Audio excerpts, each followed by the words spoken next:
Jeg vil godt sige tak til personalet, fordi at I er en aktiv del af hele den her forandringsproces.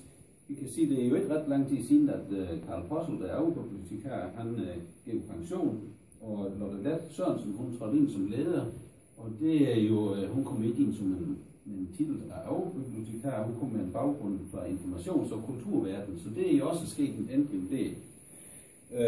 Men tak fordi, at I arbejder med over en positiv måde, fordi at uden det, så giver det jo bare en masse bøger. Ja, så er det heller ikke hemmelighed, at når vi indfører det her system, så må vi sige, samtidig så reducerer vi vores budget. Det er en del af virkeligheden. Vi håber ikke, at det bliver mærke for brugere, tværtimod, fordi vi indfører det her system her. Men det er jo nu bare en af grundvilkår, vi har i de her tider her, at vi skal have færre penge til at række til mainting. Så med det her system, så tror jeg også over, at det lykkes.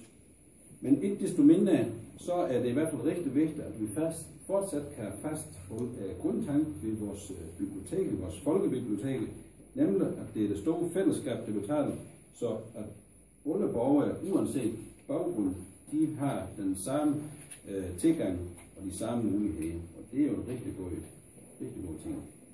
Fra at være et sted, hvor man med taler om antal udlån, så udvikler biblioteket sig til en endnu vigtigere kulturinstitution med et hav af spændende tilbud, og hvor vi så nærmere interesserer os for antal besøgende.